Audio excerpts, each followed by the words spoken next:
तो हेलो मेरे प्यारे बच्चों, कैसे हैं आप सभी का फिर से स्वागत करता हूं आपके अपने YouTube चैनल F+1.2 में। हमने पिछली कक्षा में देख लिया था जो 20 के दांत थे उसके जितने भी ऑब्जेक्टिव क्वेश्चन थे वो सभी ऑब्जेक्टिव क्वेश्चन को हमने बारीकी से देखा था।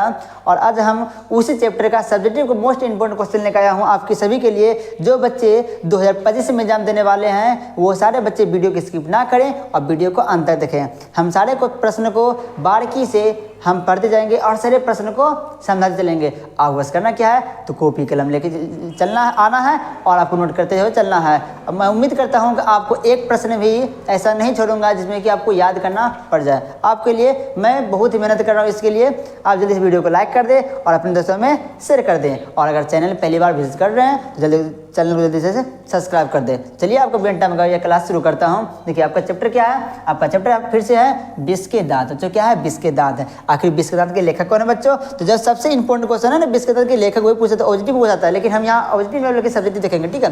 क्या देखेंगे? सब्जेक्टिव देखने वाले हैं इस वीडियो में, ठीक है। देखिए इसके जो लेखक है 20 के दांत के लेखक कौन है, तो वो है नलिन बिलोचन शर्मा। बच्चों कौन है? नलिन बिलोचन शर्मा, नलिन बिलोचन शर्मा है, ठीक है। ये आपको हो गए नलिन बिलोचन शर्मा। चलिए तो आपका देखिए पहला जो प्रश्न है, चलिए क्लास को शुरू करने से पहले आपके लिए एक मोटिवेशन लेकर आया हूँ। क्या है कि वक्त से लड़कर जो नसीब बदल दे, वक्त से लड़कर जो नसीब बदल दे, इंसान वही जो अपनी तकदीर बदल दे। वक्त से बदल कर क्या बोला गया? वक्त से लड़कर जो नसीब बदल दे, इंसान वही जो अपनी तकदीर बदल दे। कल क्या होगा कभी मत सोचो, क्या पता कल वक्त अपनी खुद तकदीर बदल दे। तो चलिए आपका कैसा लगा आपको ये मोटिवेशनल? तो चलिए अब ये क्लास शुरू करता हूँ। चलिए आपका जो पहला क्वेश्चन बच्चों है, देखिए पहला क्वेश्चन आपका है क्या है, पहला प्रश्न है नलिन बिलोचन शर्मा के जीवनी का लिखें। नलिन बिलोचन शर्मा के क्या है, जीवनी के बारे में लिखना है। अगर आप कहाँ लेखक परिचय पढ़े होंगे तो उसमें आपने ये सब चीज़ को पढ़ा होगा, ठीक है। देखिए इसका प्रश्न का आंसर क्या है कि नलिन बिलोचन क्या है बच्चों, क्या है कि नलिन बिलोचन शर्मा का जन्म 18 फरवरी 1916 में पटना के बदरघाट में हुआ था। वे महान विद्वान पंडित राम अवतार शर्मा के ज्येष्ठ पुत्र थे। उनके माता का नाम रत्नावती शर्मा था। इनकी प्रारंभिक रहना चाहिए बच्चों, आरंभिक हो गया, ठीक। आरंभिक या प्रारंभिक बोलते हैं। प्रारंभिक पढ़ाई पटना के विश्वविद्यालय से हुई और पटना विश्वविद्यालय से उन्होंने संस्कृत और हिंदी में MA किए। वह हर प्रसाद दास जैन कॉलेज आरा राज्य विश्वविद्यालय और अंत में पटना विश्वविद्यालय में शिक्षक के रूप में कार्य किए। इनकी कार्य कुशलता को देखते हुए इनको अध्यक्ष बना दिया गया था। ये था आपका कहाँ जो लेखक परिचय था, उनके लेखक परिचय से पूछ लिया गया है कि नलिन बिलोचन शर्मा के जीवनी को लेकर तो उनका जन्म लिख दिए, ठीक है। उनके माता का नाम, उनके पिता का नाम, उन्होंने क्या क्या पढ़े थे, कहाँ से किए थे, चार अच्छे को लिख दिए। आपका यह आंसर हो जाएगा। अगर छोटा भी पड़ेगा तो इसमें आपको घबराना नहीं है। देखिए जो प्रश्न क्रमांक 2 है, ये प्रश्न क्रमांक 2 क्या है, कहानी के शीर्षक की सार्थकता स्पष्ट कीजिए। जो कहानी था 20 के दांत, उससे क्या बोला है, सार्थकता स्पष्ट करने बोला जा रहा है। देखिए इसका क्या है आंसर है, कहानी के शीर्षक की सार्थकता 20 का दांत है। यह कहानी का शीर्षक यह बताना चाहते हैं कि अमीरी गरीबी का लड़का और लड़की के बीच भेदभाव को बताया गया है। साथ ही पुरुष और स्त्री में लाचारी बताया गया है। हम जानते हैं कि लड़कियां समाज की एक प्रमुख अंग है, लेकिन समाज इन परिस्थितियों में उन्हें खोखला बना रही है तथा दूसरी ओर गरीबी समाज को खाई में गिरा रही है, विष उत्पन्न कर रहा है। क्या बोल रहा है, जो अमीर है वो लोग गरीबों को अपने चपेट में लेते जा रहा है। जो गांव है, गांव में क्या है, ये शहरों में कहीं भी, ठीक है, जो लड़की है लड़की को दबाया जा रहा है, उसे पूरा अधिकार दिया जा रहा नहीं है। बस इसमें ये बतला गया है, ठीक है। देखिए अगला प्रश्न है, ये आपका है इंपॉर्टेंट क्वेश्चन। ये आपको रह गया मोस्ट इंपॉर्टेंट क्वेश्चन हो गया। चलिए इसका देखते हैं प्रश्न क्रमांक 3। ये आपका इंपॉर्टेंट क्वेश्चन है, ठीक है। इसमें IMP लगाते हैं बच्चों।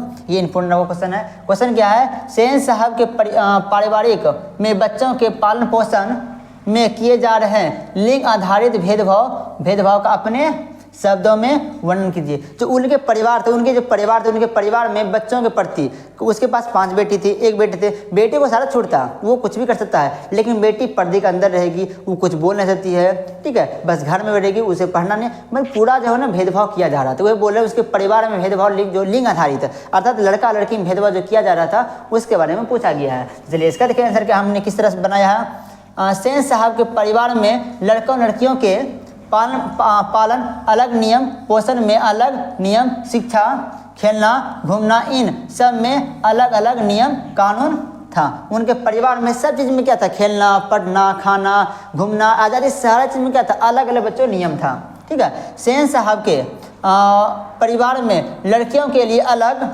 नियम था, लड़कियों के लिए क्या था, अलग नियम था।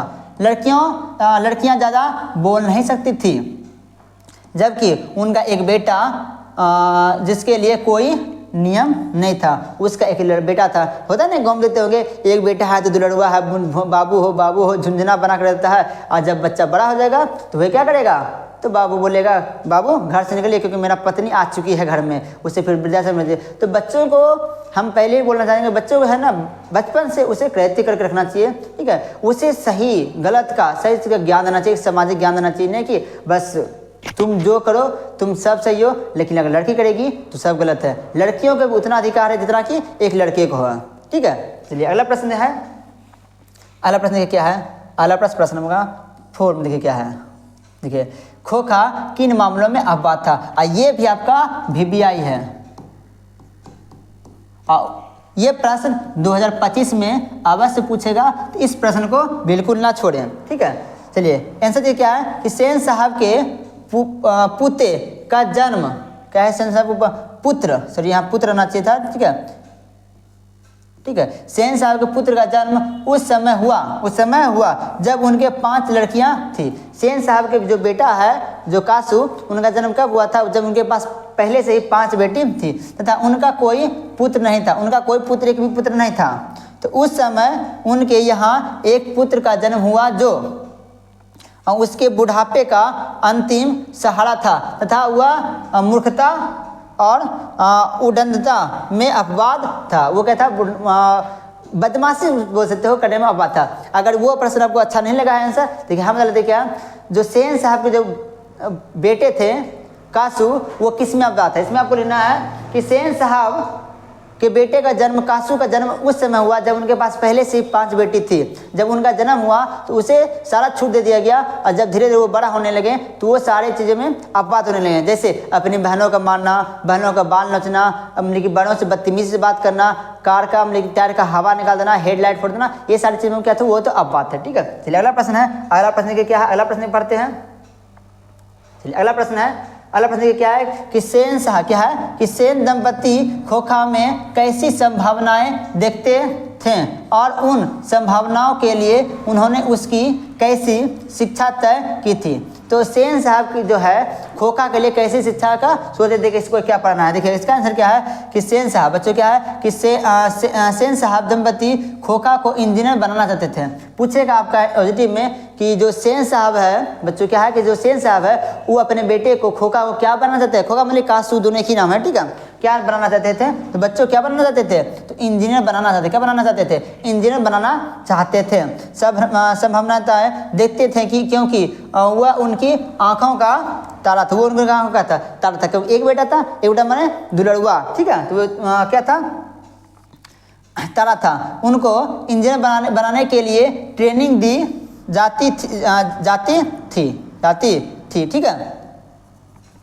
उसका शिक्षा व्यवस्था यह था कि सेन साहब के कंपनी का एक बढ़ई घर आकर घंटे उसके साथ टोक पीट करता था। उनके जो कंपनी थे, जो वहाँ से कंपनी के एक जो बढ़ई थी, वो बढ़ई घर आकर के उनके बेटे को कांटे कैसे मारा जाता है, ठीक है, नट कैसे कसा जाता है, वो कटिंग कैसे किया जाता है, सारे उसको सिखाया करते थे। बस ये चाहते, उसको लगता था कि मेरा बेटा घर में ही पढ़ेगा, ठीक है, क्योंकि इसे इंजीनियर बना चाहते थे। और यही नहीं, अभी और सुनिए, यही नहीं अभी और सुनिए, उनका क्या मानना था, अगर किसी टायर का अगर हुआ हवा निकाल दे, अगर पूछते थे आपका बेटा बदतमीज है, नहीं नहीं मेरा बेटा बदतमीज नहीं है, अरे मेरा बेटा तो इंजीनियर न बनेगा, क्या बचेगा, तो मेरा बेटा इंजीनियर बनेगा। चलिए यहीं तक। तो उसके बाद अगले प्रश्न में बनने से पहले सबसे पहले क्या बोला जाए, बिहारी लाल की जय, बिहारी लाल की, ठीक है।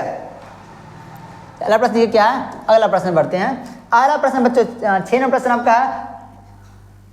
चलिए 6 नंबर प्रश्न आपका है। चलिए 6 नंबर प्रश्न क्या है कि सेन साहब के और उनके मित्रों के बीच क्या बातचीत हुई। सेन साहब और उनके मित्रों के बीच, मित्र मतलब उनके दोस्त के बीच क्या बातचीत हुई थी, और पत्रकार मित्र ने किस तरह का उत्तर दिया। देखिए इसका आंसर क्या है कि सेन साहब और उनके मित्रों के बीच अपने बच्चों के भविष्य के बारे में बातचीत हो रही थी। देखिए जब भी कोई बड़े आदमी बैठते हैं ना, वो भविष्य के बारे में बात करते हैं, और आप लोग बैठे क्या कीजिएगा, अरे तेरे वाली तो मस्त है, अरे वो बात नहीं करना है, करना क्या है, भविष्य के बारे में बना सोचो, ठीक है। जब देखो जिस चीज़ के बारे में सोचोगे तुम वही बन जाओगे, ठीक है। सफलता बाबू वक्त मांगती है, जिस चीज़ में टाइम दोगे ना वो तुम वही बन जाओगे। तो समय दो अच्छे कर्मों के लिए। तो वही बोल रहे हैं, जो बड़े लोग थे वो क्या बात करते हैं, अपने बच्चों के भविष्य में बात करते हैं, ठीक है। मित्र भी क्या बात करते थे, तो अपने बच्चों के भविष्य के बारे में, बच्चों के भविष्य के बारे में वो बात कर रहे थे, ठीक है। देखिए सेन साहब अपने मित्रों से बराबर कहते थे कि मेरा बेटा एक इंजीनियर बनेगा। हमेशा जो सेन साहब अपने मित्रों से कहते थे कि मेरा बेटा क्या बनेगा, तो इंजीनियर बनेगा, क्या बनेगा, इंजीनियर बनेगा। वह इस बात को हमेशा बोलते रहते थे। यहाँ तक उनके परिवार वाले भी उन्हीं के पक्ष में उसी थे, ठीक है। उसी बीच पत्रकार मित्र महोदय कह दिया कि मैं अपने बेटे को तो सबसे पहले एक नेक सभी व्यक्ति बनाना चाहूँगा। मैं अपने बच्चे को सबसे पहले तो नेक अर्थात उनके अंदर संस्कार दूंगा, ठीक है, एक सभ्य व्यक्ति बनना चाहूँगा, ठीक है। वो कौन कहते हैं, तो लेखक कहते हैं, चाहता था। उसके बाद हुआ जो चाहे बन सके। देखिए अगर आपके पिताजी कितना आपको पैसा कमा ले, कितना और बेटा अगर नालायक निकल जाए तो पैसा कोई भी नहीं जाएगा, पैसा सारा बर्बाद कर देगा। लेकिन बाप पैसा नहीं कमाए, लेकिन बेटा अगर सब निकल जाए, नेक निकल जाए, तो वो खुद ही अपना साम्राज्य बना सकता है ना, बस ये है। चलिए अगर इसका स्क्रीनशॉट भी लेना चाहते हैं तो वो आपके लिए लास्ट में टाइम देंगे, आप ले लीजिएगा, ठीक है। चलिए अगला प्रश्न बढ़ते हैं। ठीक है, अगला प्रश्न क्या है, अगला प्रश्न क्या बढ़ते हैं। अगला प्रश्न 7 नंबर प्रश्न है।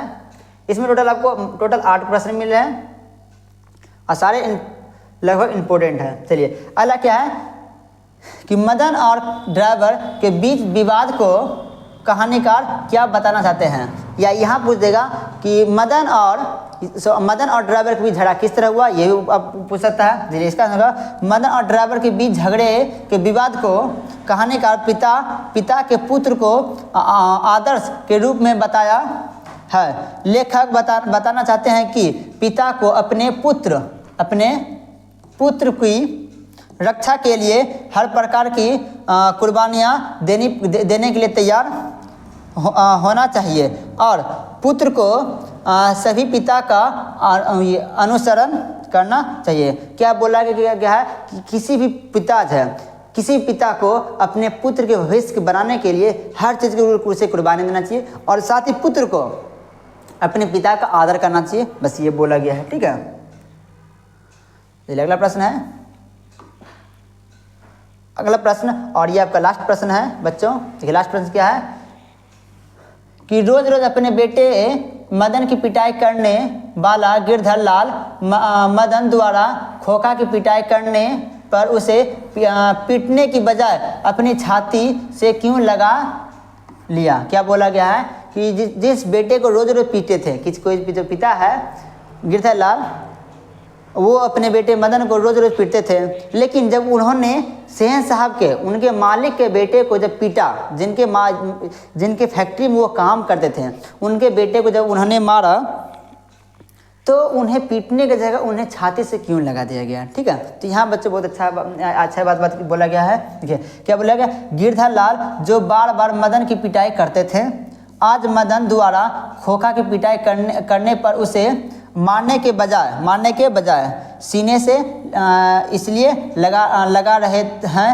कि उसे पहले बार झोपड़ी वाले की जीत की महक मिली है। उन्हें पहली बार जीत महक मिली है। ठीक है, आपका प्रश्न क्या पूछेगा टीम में कि जब झोपड़ी वाले और महल वाले लड़ते हैं, जब लड़ाई होती है तो अक्सर कौन जीता करते हैं? बच्चों महल वाले जीता करते हैं। और पहली बार इन्हें लग रहा है कि हम झोपड़ी वाले हैं और हम जीते हैं, इसलिए महक मिली है। वह पुराने समय से चलती आ रही परंपरा के घेरों से बाहर आए हैं। उन्हें आज़ादी का स्वाद महसूस हुआ है, इसलिए अपने बच्चों क्या करते हैं, वो सीने से लगा लेते हैं। तो कैसा वीडियो आपको लगा? अगर वीडियो अच्छा लगा तो वीडियो को जल्दी से लाइक कर दे, और अगर चैनल में पहली बार विजिट कर दे तो जल्दी से चैनल को सब्सक्राइब कर दें। मिलते हैं बच्चों नेक्स्ट वीडियो में, तब तक के लिए जय हिंद।